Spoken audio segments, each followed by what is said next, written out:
Papa.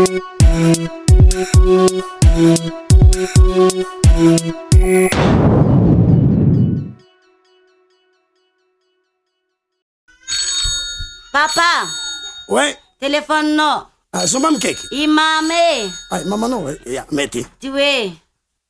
Allo, maman Mutasha. Allô, m'aider. Anda fek wat kwa? Moi, anda fe. Eh, tsisy la poussière fek to kwa nga. Moi, tsisy la poussière feky. Ya wat ko. Eh, mambo to ko urtindo ange. Moi, zany ndraiky tsary nina yaourtindrô aty e. Ola dafo zay ka vatiko batoko magnangano fe français li. Comment t'appelles ty vatiko? Comment t'appelles ty vatiko? Karatsiny. Tsy hainao mba dikan'izay teny gasy. Tamananao agny volaniko. Navodinaka ato mbala mivonto fo. Ay, katsino andrina viantako zay vatiko. Ato ava français avaka vody zay vatiko. La goudronelle, zay ngara ny vody am français vatiko. Katsino andrina viampa zio. Adignanao zany tipahipahinao takarongana tagny igny. Ah, vatiko zay rafa vita edy za tsisy fa vita zay. Vatiko mamany Mutasha, ajanona eky zay fa zay fa vita. Fa izy zegny manambadiana olo hafa amizegny eky anao medy e, za fa tsy navita ndraiky anao. Ah, vatiko ivadika anao na avy vatiko. Fa izy edy zay rafa vita vatiko. Za fa tsy navita ndraiky anao medy e, manambadiana olo hafa amizegny anao. Zegny vatiko tiako za to zay vatiko tsisy fagnamboaraka.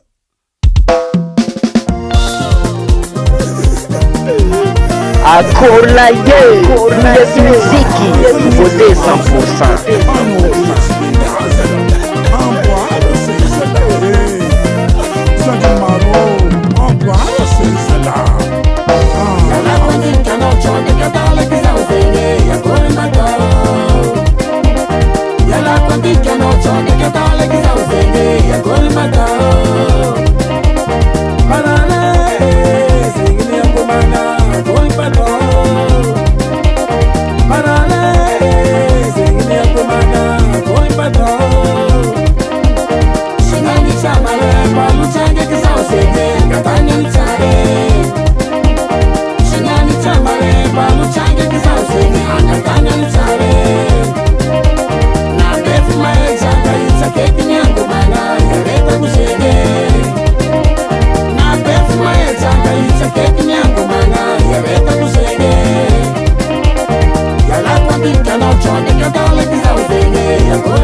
nazary sy magnano kiraro fanzavaraiky atsika miary amboary korovagny takitakinao etsaky ty azakivanao mahita zao nazary sy magnano kiraro fanzavaraiky atsika miary amboary korovagny takitakinao niala tragno anao tsaky ty handeha valy anao navy someko tsara anao navy niala tragno anao tsaky ty handeha valy anao navy someko tsara anao navy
US Music.